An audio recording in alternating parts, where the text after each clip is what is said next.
안녕하십니까. 경제와 사회 문제를 쉽게 풀어드리는 미스터 큐 TV입니다.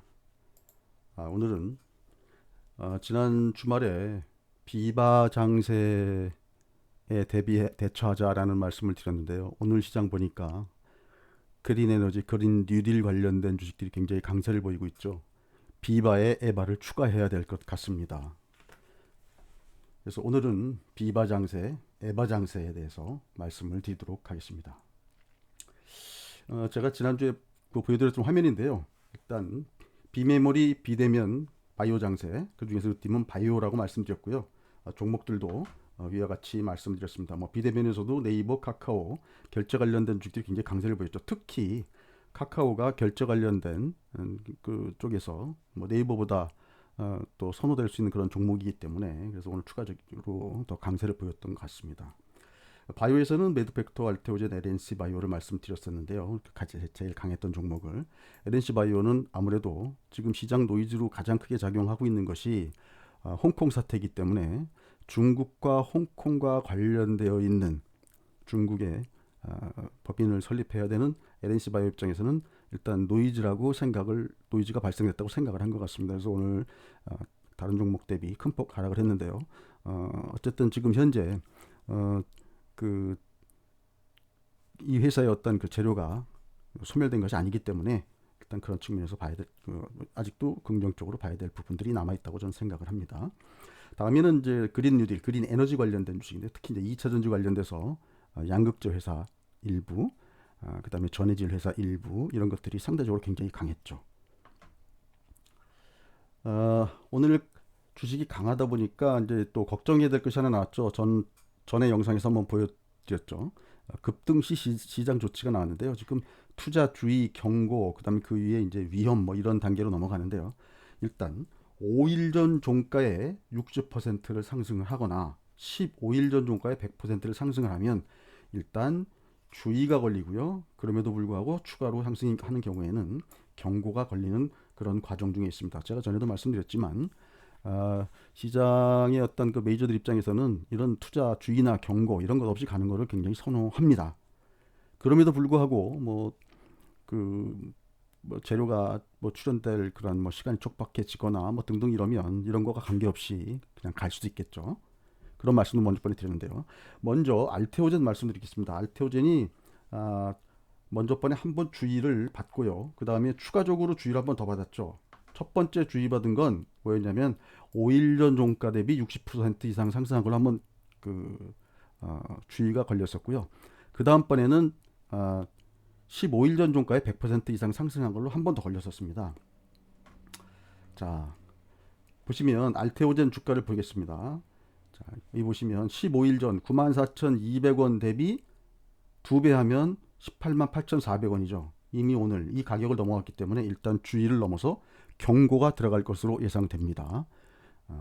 지금 뭐 장 끝나자마자 바로 보여드린 거기 때문에 일단 뭐 경고가 들어가는 걸로 보여지고요. 자, 보시면 오늘도 이게 지금 그 요건 중에 15일에 가장 높았던 최고가를 넘지 않으면은 뭐 걸리지가 않는데요.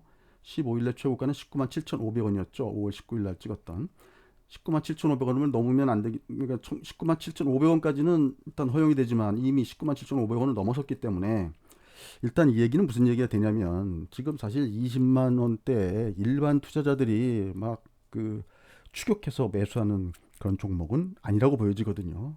그러면 오늘 19만 7,500원을 넘기는 어떤 그런 시세가 나왔다 하면 일반 개인 투자자들이 막 사서 올렸다기보다는 그보다는 조금 좀 스마트한 투자자들이 사지 않았을까 하는 그런 생각이 듭니다. 이 얘기는 무슨 얘기냐면 이제 뭐 경고 같은 거 별로 신경 안 쓰고 가야 되겠다는 어떤 그런 판단을 내린 것 같습니다. 그러면 5월 13일 이후에 옆으로 좀 누웠던 주가의 흐름이 좀 이제 각도가 좀 세워서 움직이는 어떤 그런 상황으로 전개되지 않을까 그렇게 예상을 해봅니다. 다음에는 이제 매도 팩터인데요. 매도 팩터도 지금 보시면 매도 팩터는 아직까지 주의나 경고를 한 번도 안 들어갔었는데요. 오늘 이 주식도 보면 이렇게 됩니다. 15일 전 주가 30,050원이죠. 36,050원 곱하기 2를 하면 72,100원입니다. 자, 이거 보시면 오늘도 72,100원을 넘어가거나 아니면 5일 전 주가인 47,500원에 1.6 해서 76,000원 되겠죠. 요 두 개 중에 일단 작은 거기 때문에 어느 것든지 하나 걸리면 일단 주의가 들어가겠죠. 일단 오늘도 72,100원을 넘기지 않으려는 그런 어떤 움직임들이 보였었고요.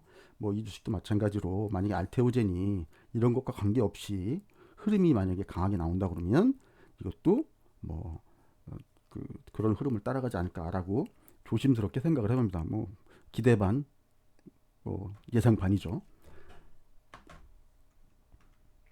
그래서 전에 한번 말씀드렸듯이 한미아품과 알테오젠, 신라젠과 메드팩트의 기시감에 대해서 한번 말씀을 드렸었죠. 이건 뭐 언제번에 말씀드렸던 사항이기 때문에 일단 넘어가겠습니다. 오늘 처음 들어오시는 분들은 요 바로 직전 영상을 한번 보시면 다 보실 수가 있을 겁니다.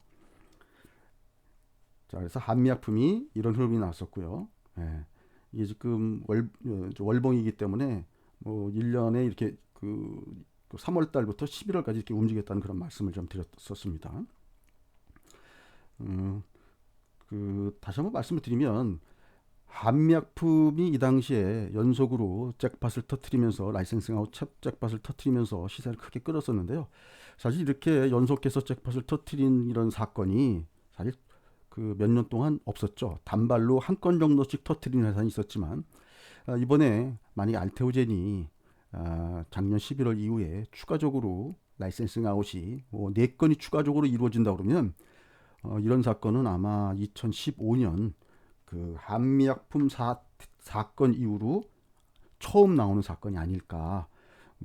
만약에 제가 메이저 투자자라면 이런 좋은 기회를 그냥 넘기진 않을 것 같다는 생각이 듭니다. 또 신라젠과 매드팩토에 대해서도 말씀을 좀 드렸죠. 지금 제가 가끔 얘기를 나누다 보면 이번에 그 아스코, 어떤 에스코라고도 하시던데요. 이 아스코에서 지금 그 기대감 때문에 이게 움직이고 있기 때문에 아스코 끝나고 나면 주가가 다시 조정받을 거다 이런 말씀하시는 분들 계세요. 좀 제가 보기엔 조금 잘못된 판단을 하고 계신 게 아닌가 하는 생각이 듭니다. 아스코에서 발표되는 초록은 제가 글리백 관련된 거라고 말씀드렸죠. 글리백. 자, 이 회사는 지금 글리백보다 좀 더 큰 문제가 더 큰 건이 지금 키트루다하고 임핀지라고 말씀드렸죠. 지금 사실 메이저들은 글리백에 별로 관심 없습니다. 물론 글리백 결과가 좋게 나온다 그러면 키트루다나 임핀지와의 어떤 임상에서도 좋은 결과가 나올 것이다라고 그 추론이 가능하겠죠. 하지만 지금 현재 크게 보는 이쪽이기 때문에 이 뭐 글리백 때문에 시세를 크게 뺐다가 그 팔고 빠져나간다 이런 개념은 아니라고 보시는 게 맞습니다. 지금 뭐랄까 약간 판을 잘못 읽어도 크게 잘못 읽는 게 아닌가라는 그런 생각이 듭니다. 그래서 매드팩토의 허들에 대해서도 한번 말씀을 드렸죠. 이 병용 임상 경우에는 라이센싱 아웃 할 때 그 규모나 방식이 기존의 그 신약 그 라이센싱 아웃 할 때하고 좀 다를 거다라고 말씀드렸습니다. 아직까지 경험이 없기 때문에 이때부터는 어떻게 될지 잘 모르겠다라고 말씀드렸지만 지금 키트루나나 임핀지 입장에서도 병용 후에 병용 그 처방이 가능하다고 한다면 매출이 급상승하기 때문에 오히려 이런 회사에서 더 간절하게 원하는 그런 상황일 수 있겠다. 그래서 좀 좋은 조건으로 라이센싱 아웃이 될 수도 있겠다라고 이렇게 말씀을 좀 드렸습니다. 그리고 다시 한번 말씀드리면 메드팩토의 가장 중요한 점은 뭐냐면요. 모든 항암제가 갖고 있는 재발, 전이, 내성의 문제를 해결해주는 그런 해결사 역할을 하기 때문에 지금 거의 모든 항암제들하고 같이 그 파트너가 돼서 병용 임상을 할 수 있는 그런 그 항암제라고 보시면 되겠습니다. 그래서 제가 이 팔방미인이라고 말씀드린 이게 팔방미인 자격이 있다고 봅니다. 그래서 신라젠도 과거에 이 월봉인데요. 그 짧은 기간 내에 이렇게 큰 시세를 뽑았던 그런 기억이 있는데 매드팩토도 혹시 또 이런 흐름이 나올 수도 있지 않을까라는 기대를 해봅니다. 그리고 지금 만약에 제가 메이저 투자자라고 한다면 지금 매드팩토와 같은 저런 상황을 그냥 뭐 여기서 대충 뭐 한 100%이 정도 시세를 뽑고 빠져나가고 이러지는 않을 것 같다는 생각이 듭니다. 자, 매드팩토가 오늘 또 기관 매도가 많아서 또 불안하시는 분들이 계실 것 같아서 한번 설명을 좀 드리겠습니다. 5월 13일이 그 무상 권리락을 했습니다. 그 다음에 5월 19일까지 5월 10일부터 살짝 고개를 쳐들었는데 5월 20일부터 본격적으로 상승을 하기 시작했죠. 자, 보시면 무상 100%를 하는 경우에는요, 기관 투자가들 입장에서 어떤 입장을 보이냐면, 제가 만 주를 갖고 있을 때 무상증자를 해서 수량이 2만 주로 늘어나면 기존에 갖고 있던 만 주를 파는 기관들이 꽤 많습니다. 그래서 그런 움직임들이 이미 이전에 쭉 나왔던 것이죠. 지금 보시면 뭐 지금 기관 매도가 이렇게 쭉 이어지고 있는데, 가장 많이 팔았던 시기가 언제입니까? 여기죠. 권리락 이후에 이틀 동안 많이 팔았고요. 그 다음에 한 3일 동안도 기관들이 좀 집중적으로 매도를 많이 했습니다. 물론 지금도 팔고는 있지만 이때 매도 강도에 비해서 상당히 약해져 있죠. 이미 기관들 입장에서도 6월 2일 무상 신주가 나오기 전에 이미 상당수 많이 물량이 해소됐다고 볼 수가 있습니다. 물론 6월 2일 이후에도 파는 기관이나 그 다음에 개인 투자자들도 계시겠죠. 그러니까 6월 2일 물량 나올 때 잘 보셔야 될 것 같습니다. 자, 오늘 시장을 보면서 시그널과 노이즈라는 그런 어떤 대비되는 어떤 그런 것들에 대해서 말씀드리려고 하는데요. 지금 과연 홍콩 보안법이 지금 시장을 큰 폭 하락으로 끌고 내려갈 수 있는 어떤 그런 시그널이냐라고 봤을 때 아직까지는 좀 노이즈라고 분석하고 싶다는 겁니다. 일단 시장에서는 10시 30분에 홍콩과 중국 증시가 개장되는데요. 10시 30분에 개장되는 이 노이즈를 점검할 때는 10시 30분에 개장되는 홍콩 증시를 점검할 필요가 있습니다. 그리고 지금 아마 홍콩 보안법 문제가 지금 금주 내내 좀 시장에서 좀 때때로 발목을 잡을 것 같은데요. 자, 시장에서 노이즈를 점검하는 어떤 방법에 대해서 한번 말씀을 좀 드리겠습니다. 일단 저희 시장 열릴 때 미국 선물 흐름을 한번 지켜보셔야 될 것 같고요. 이게 첫 번째겠죠. 두 번째, 물론 이것들이 다 같이 움직이는 경향이 있습니다. 같은 방향으로. 다음에 10시에 인민은행이 환율을 고시합니다. 일단 지금 미중 간에 지금 뭐랄까요, 갈등이 지금 고조되고 있기 때문에 인민은행이 환율 고시를 어떻게, 물론 시장 환율도 중요하지만 인민은행의 환율 고시 부분도 좀 지켜봐야 될 것 같고요. 10시 30분에 홍콩과 중국 증시 흐름도 금주는 좀 신경 써서 보셔야 될 것 같습니다. 자, 오늘 차트를 보면서 한번 말씀을 드려보도록 하겠습니다. 이거는 3분봉입니다. 지금 오늘 우리나라 3분봉입니다. 지금 보시면 이게 지금 10시죠. 10시부터 조정이 들어갔습니다. 약 한 10시 반 정도 돼가지고 저점을 찍고 쭉 올라가는 이런 흐름을 보였습니다. 자, 그럼 10시쯤 되면은 10시 30분에 중국과 홍콩 증시가 개장되는 것들이, 이거는 뭐 다 알고 있는 사실이죠. 그러니까 이미 10시부터 약간 약세로 접어들었는데요. 이때 10시에 뭐가 나왔냐면 중국 인민은행에서 환율을 고시했습니다. 7.1202로 고시를 했습니다. 요거는 전일 7.0939보다 많이 올려서 지금 환율을 고시했습니다. 일단 여기서 한번 깜짝, 그 다음에 10시 반 정도에 장 시작할 때 또 한번 깜짝 놀라는 그런 흐름이 나온 거죠. 자, 이거 보시면 요거는 항생지수 지금 investing.com에서 끌어왔는데, 요거는 이제 5분봉을 제가 끌어와 봤습니다. 여기 보시면 장 개장할 때 5분봉이니까요. 이렇게 음봉으로 쭉 10시 반에 개장을 밀렸다가 여기서부터 올랐다 내려왔지만 이때부터 쭉 이런 식으로 반등 나오면서 지금 현재까지도 이런 흐름을 좀 보이고 있습니다. 자, 보시면 요 시간, 그죠? 10시하고 요 10시 반, 요 시간이 저점이기 때문에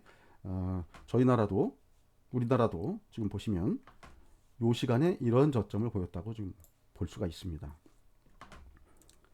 그러면 저희가 봐야 될 게 다시 한번 정리해드리면, 장중에 미국 선물, 그 다음에 10시에 인민은행 환율 고시, 그 다음에 인민은행 환율 고시는 저스트 10시에 발표되지 않아서 10시 언저리 합니다. 그 다음에 10시 반에 중국과 홍콩 증시 개장, 이 부분을 점검해 보셔야 된다는 말씀을 좀 드리겠습니다. 자, 그래서 이런 노이즈가 발생될 때는 우리가 장에 어떻게 대처해야 되겠느냐, 이 말씀을 좀 드리려고 합니다. 제가 지금 강하다고 말씀드렸던, 강할 거라고 예상되는 그런 종목들, 그런에 대해서 종목들을 몇 개 말씀드렸는데요.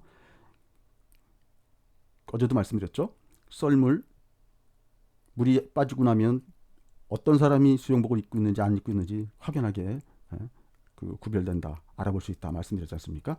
노이즈가 발생될 때는 그때 강했던 종목들을 저점으로 공략하는 그런 장세 대처법을 견지하시는 게 좋을 거라고 생각을 합니다. 단 홍콩 문제라든지 아니면 지금 현재 그 2차 웨이브 관련된 문제가 지금 계속 뭐 시장에서는 노이즈를 좀 작용하고 있는데, 이런 것들이 정말 시그널로 발전되지만 않는다고 한다면 노이즈 발생 시에 이런 저점 공략도 아직까지는 유효하다고 그렇게 판단을 하고 있습니다.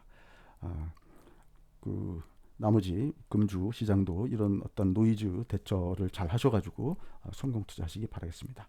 이상 미스터 큐 TV였습니다.